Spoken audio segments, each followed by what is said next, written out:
Please be seated.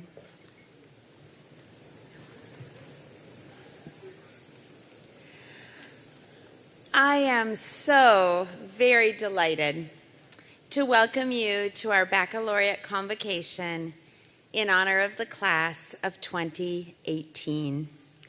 Tomorrow's graduation is a moment of transition for our students, and also a moment of transition for all those who care for them as well and have gathered here in celebration.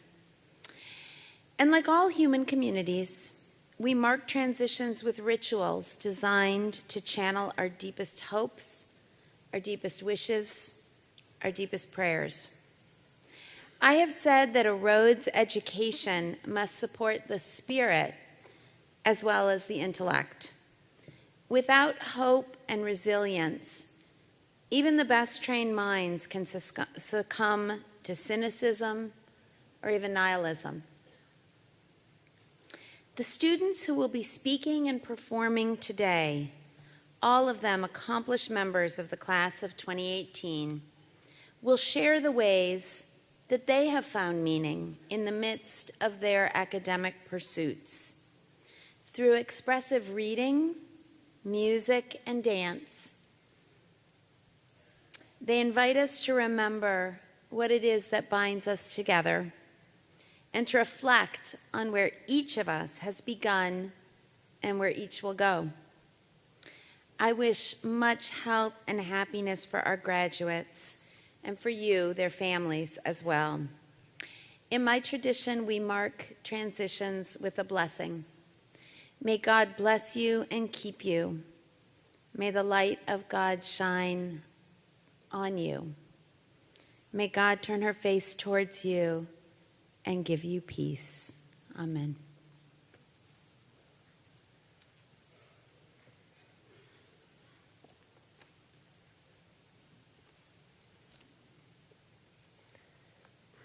An excerpt from Forever Overhead by David Foster Wallace. She pauses for just that beat of a pause. There's nothing slow about it at all. In no time, she's at the end of the board. Up, down on it. It bends low like it doesn't want her. Then it nods and flaps and throws her violently up and out, her arms opening out to inscribe that circle, and gone. She disappears in a dark blink. Listen. It does not seem good, the way she disappears like a stone down a well. She was part of a rhythm that excludes thinking, and now you have made yourself part of it too. The rhythm seems blind, like ants, like a machine. You decide this needs to be thought about. It may, after all, be all right to do something scary without thinking, but not when the scariness is the not thinking itself. The way the board protrudes from shadow into light and you can't see past the end. When it all turns out to be different, you should get to think. It should be required. The ladder is full beneath you, stacked up, every one a few rungs apart. The ladder is fed by a solid line that stretches back and curves into the dark of the tower's canted shadow. It is a machine that only moves forward. Climb up onto the tower's tongue. The board turns out to be long. From where you stand, it seems to stretch off into nothing. It's going to send you someplace which its own length keeps you from seeing, which seems wrong to submit to without even thinking. But at the end of the whiteboard, the edge, where you'll come down with your weight to make it send you off, there are two areas of darkness, two flat shadows in the broad light. They are from all the people who've gone before you. Your feet, as you stand here, are tender and dented, hurt by the rough, wet surface. And you see that the two dark spots are from people's skin. Their skin abraded from feet by the violence of the disappearance of people with real weight. More people than you could count without losing track. The weight and abrasion of their disappearance leaves little bits of soft, tender feet behind, bits and shards and curls of skin that dirty and darken and tan as they lie tiny and smeared in the sun at the end of the board. They pile up and get smeared and mixed together. But they should clean the board. Anybody who thought about it for even a second would see that they should clean the end of the board of people's skin, of the two black collections of what's left of before. Spots that from back here look like eyes, like blind and cross-eyed eyes. Look at it. You can see the whole complicated thing, blue and white and brown and white, soaked in a watery spangle of deepening red. Everybody. This is what people call a view. And you knew that from below you wouldn't look nearly so high overhead. You see now how high overhead you are. You knew from down there no one could tell. Metal flowers bloom on your tongue. No more time for thinking. Slowly now, out across everything, there's a watching that spreads like hit water's rings. Watch it spread out from the ladder. Your mother looks to the shallows where you used to be, then makes a visor of her hand. Forever below is rough deck, snacks, thin metal music down where you once used to be. The line is solid and has no reverse gear, and the water, of course, is only soft when you're inside it. Look down. The square tank is a cold blue sheet. 2 black spots, violence, and disappear into a well of time. Height is not the problem. It all changes when you get back down, when you hit with your weight. The board will nod, and you will go, and eyes of skin can cross blind into a cloud-blotched sky, punctured light emptying behind sharp stone that is forever. That is forever. Step into the skin and disappear.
An Anthem by Sonia Sanchez.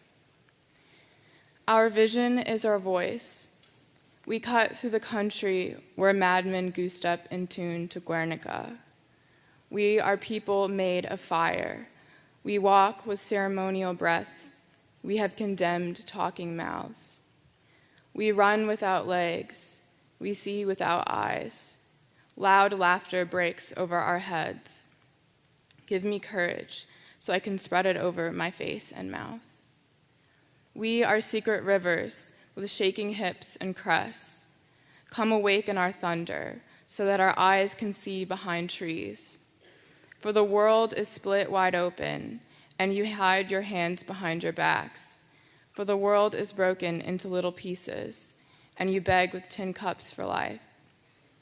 Are we not more than hunger and music? Are we not more than harlequins and horns? Are we not more than color and drums? Are we not more than anger and dance? Give me courage so I can spread it over my face and mouth. We are the shakers, walking from top to bottom in a day we are like Chongo, involving ourselves in acts that bring life to our middles. We are coming towards you, shredding your death talk, standing in front with mournings around our waists. We have inherited our prayers from the rain, our eyes from the children of Soweto. Red rain pours over the land, and our fire mixes with the water. Give me courage so I can spread it over my face and mouth.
It is my great pleasure to introduce to you Maria Cisne Farahani, who graciously agreed to share her inspiring story with us today. As an advocate for women's health in Central America and an advocate for educational opportunities for youth in the United States, Maria's energy and enthusiasm never cease to amaze us. Her persistence to do for others is unmatched. A community leader from her hometown shared this: "Without Maria Farahani, there would be no KIPP school in Austin, Texas." Her volunteerism, advocacy, and passion are not just felt in Texas, they are felt around the world. I have come to know Maria in her role as an officer of the Rhodes Board of Trustees during the last 2 years in my service as a faculty trustee.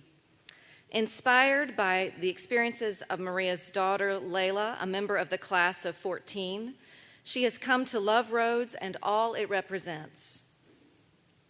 A tireless recruiter for Rhodes, Maria also co-chaired the National Parent Campaign Committee. She has a special gift for connecting all of those around her.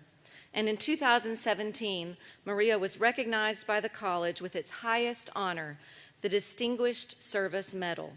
Please join me in a warm welcome for Maria Farahani.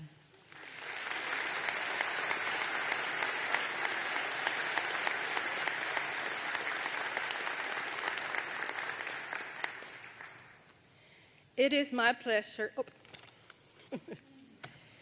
Graduates, parents, faculty, and staff, what an honor to be here today for such a momentous occasion.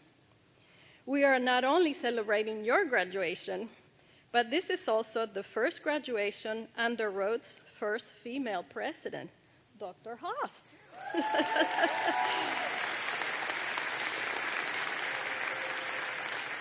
This coincides with the celebration of 100 years of women in our college.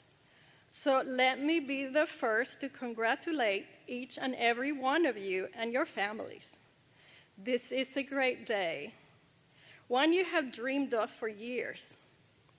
In other schools, you might get an actor or an actress or someone famous to address you. But in the spirit of Rhodes, you get a coffee farmer from Nicaragua to address you. We can all appreciate the hard work that brought you here. Congratulations. Felicidades. Gong Chi. 4 years ago, my family and I were in your shoes, as I am the parent of a 2014 graduate. Special greetings to our international graduates and their families, as their journeys have been tougher.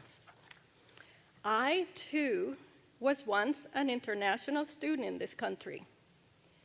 And a special greeting to our DACA, first generation, and special needs students, for they had had extra sets of hoops to jump through to get here. Let me warn you, from now on, and for the rest of your life, you will have this recurring dream where you forgot to drop a class that you did not intend to take, or you did not attend all semester long, and now it's finals, and you're devastated. You know you will flunk, only to fortunately wake up. 4 decades later, it still gets me every time. Oh, the places you will go. As a member of the Rhodes family, I'm amazed to hear about the many places you graduates go once you get your set of Rhodes wings. And if you don't at this moment, you will get there when the time is right, as you are well equipped. So many times I have witnessed that this place, like the book that first brought us here says, truly changes lives. It has changed mine as well as my daughter's.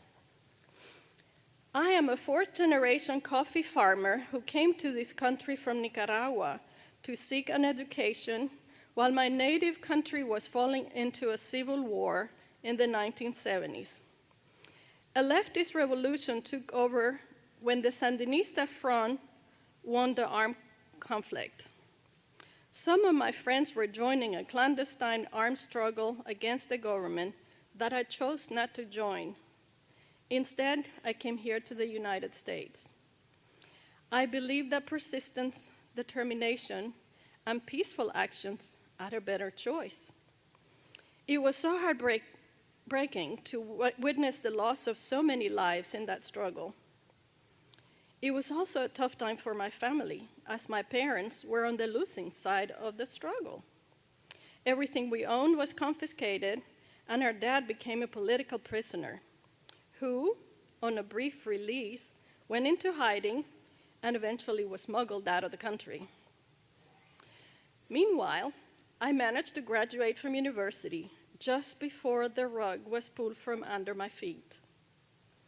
For a year after graduation, I helped the rest of the family settle into this great nation that embraced them as political refugees. It breaks my heart to see that the doors that was once opened for us then is now slammed in the faces of those with similar struggles simply because of their different creed. While at the University of Texas, I met the love of my life, a person from the other side of the world. Back in the 70s, there were many Middle Eastern students in this nation. Their petrodollars from their countries afforded them a fine education in the US of A.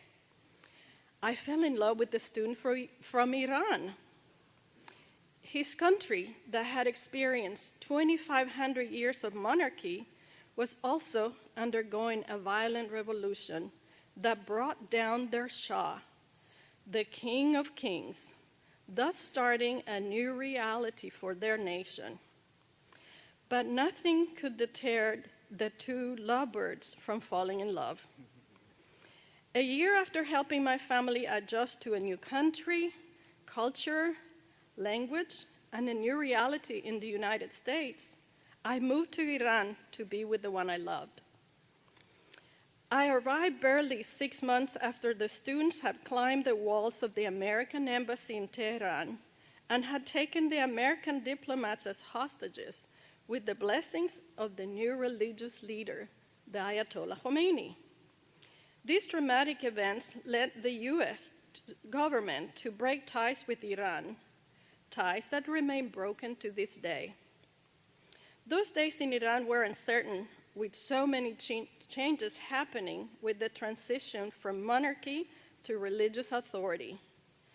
And if things were not challenging enough, Saddam Hussein of Iraq decided to start a war with Iran. I had finally married my guy, all alone, for no one I knew could possibly travel there to be at the wedding. Just as we were honeymooning, and my husband was so proudly showing me his country, Saddam bombed the Tehran airport on the 4th day of our marriage. Together, we endured 5 years of air raids, food and fuel shortages, limitations of many kinds. But when the going gets tough, you make the best of friends who last a lifetime. You build character, and your faith in God Almighty becomes stronger.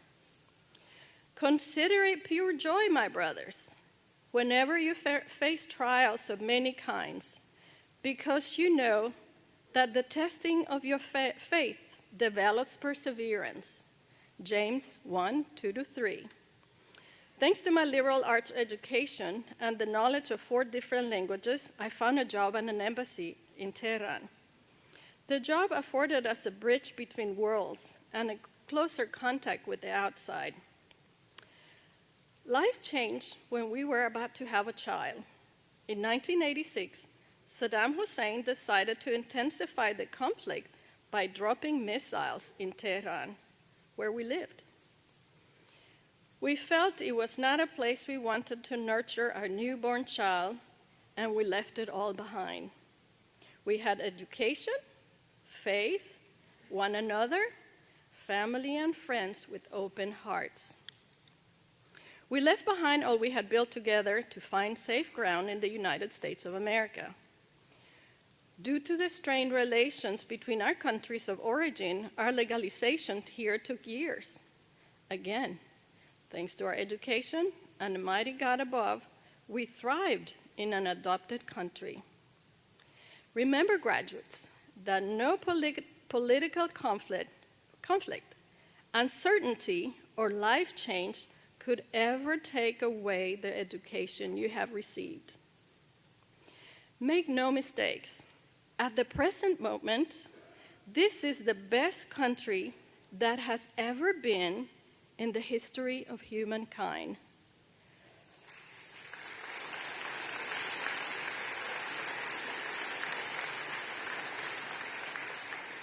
Of course, there are many examples of racial injustice that we should continue to try and correct.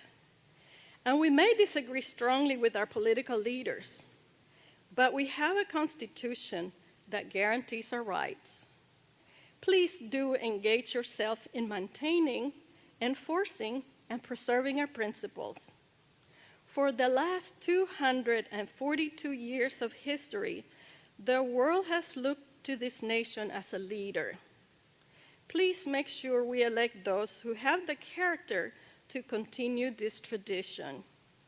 Those who hold the values, the principles, and the kindness that were the founding stones to this nation. Speak up, stand up, do your part.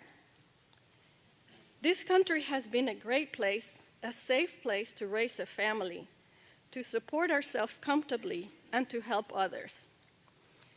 A generosity of spirit is a huge element of the fabric of this nation. For there is more joy in giving than in receiving. Some 5 years before you were born, and thanks to the perseverance of former U.S. President Jimmy Carter, my native Nicaragua held the free, democratic, UN-monitored elections, bringing it back out of a leftist regime and out of the Iran-Contra arms struggle. We saw an opportunity to invest in the revival of that country by stepping foot into our forefathers' trade, coffee farming. It took a lot of investment, hard work, and persistence to make coffee a profitable trade. But as everything in life, it's not necessarily the end, but the way you get there that is important. We became involved and engaged in making a difference. Nicaragua is the second poorest country in our continent after Haiti. This allowed endless opportunities to become involved. In 2010, we started FARA Foundation to benefit the people in the coffee growing area of Nicaragua. Coffee profits allowed us to have a brick and mortar contribution to change. FARA Clinic was created in Matagalpa, Nicaragua, to combat the #1 killer of women 30 to 60 years old, cervical cancer. One by one, great local healthcare providers and staff came to our doors to become beacons of change by providing amazing care. But the blessings did not stop there. Well-known doctors from around the world have been coming to our little clinic to ease pain and suffering, all while training our local doctors in vein treatment, detection, and prevention of cervical cancer and breast cancer. We have also collaborated with other nonprofits in this job, Amigos de Salud, Global Partners, and Rotary International. The clinic sees 10,000 patients a year, saving lives and relieving pain.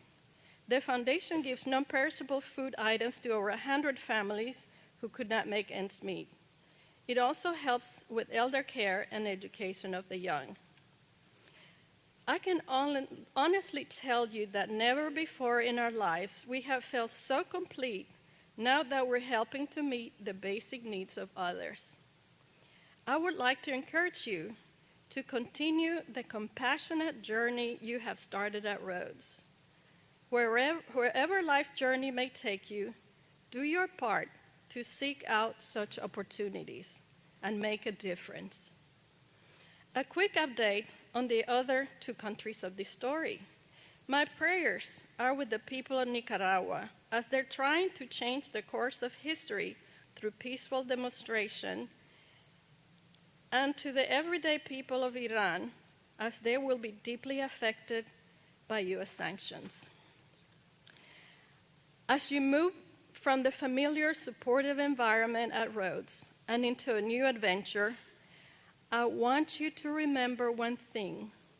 Do not fear new challenges, for I am the Lord, your God, who takes hold of your right hand and says to you, do not fear, I will help you.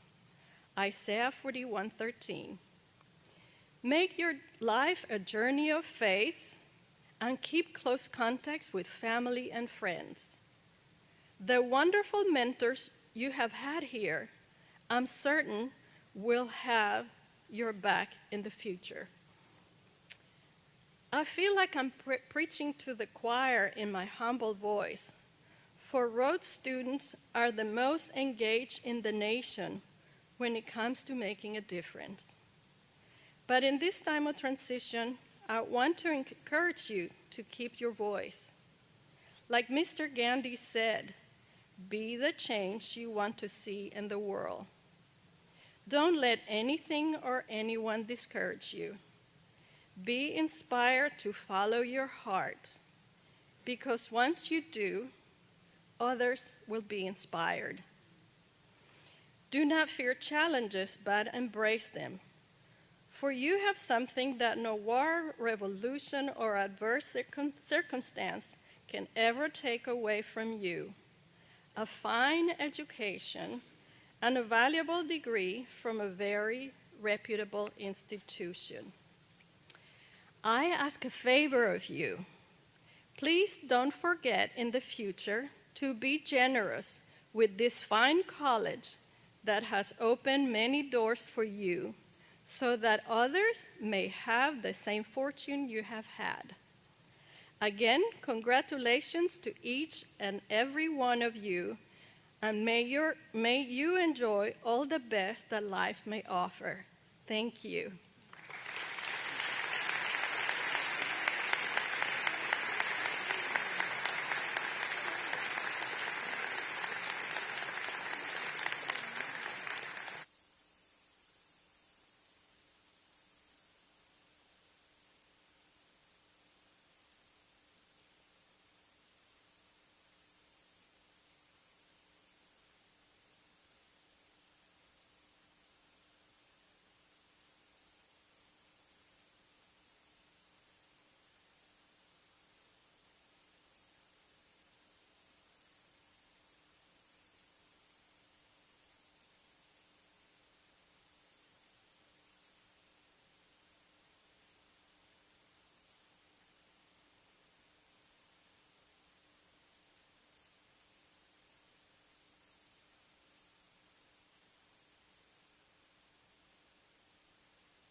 We are grateful for the students and faculty that share their inspiring creativity and spirit with us this afternoon. Thank you to Sam and Karina for the readings, Catherine Alexandra, the Rhodes Singers, Dr. Bryant and Dr. Skoog for the vocal and choral presentations, and the members of the Origin, Andy, Andrea, and Isabel, for their dance performance. As individuals, they are exceptional, and they represent you, the dynamic class of 2018, who has given so much to our college and benefited, I believe, from a transformative educational experience at Rhodes. They embody the liberal arts and demonstrate that chemists are dancers and writers and musicians can study neuroscience. And thank you, Maria, for your inspiring story. We at Rhodes are grateful for your leadership as a trustee, and I'm blessed to call you a friend. I hope that the performances and stories shared by these individuals remind you in this time of transition to look towards hope, resilience, and reflection. In this 50th year in which our city, country, and world commemorated Dr. Martin Luther King Jr., I'd like to offer you a closing quote of his thoughts on education. King said, and I quote, "The function of education is to teach one to think intensively and to think critically. Intelligence plus character, that is the goal of true education." I pray that each member of the class of 2018 continues to think intensively and critically, and that you exude the character becoming of a Rhodes graduate in your life journey. Please join me in congratulating the class of 2018.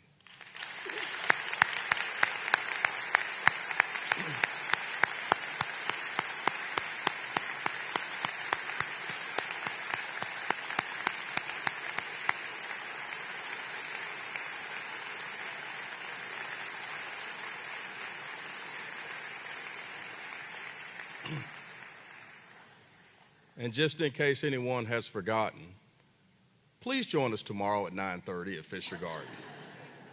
Thank you very much.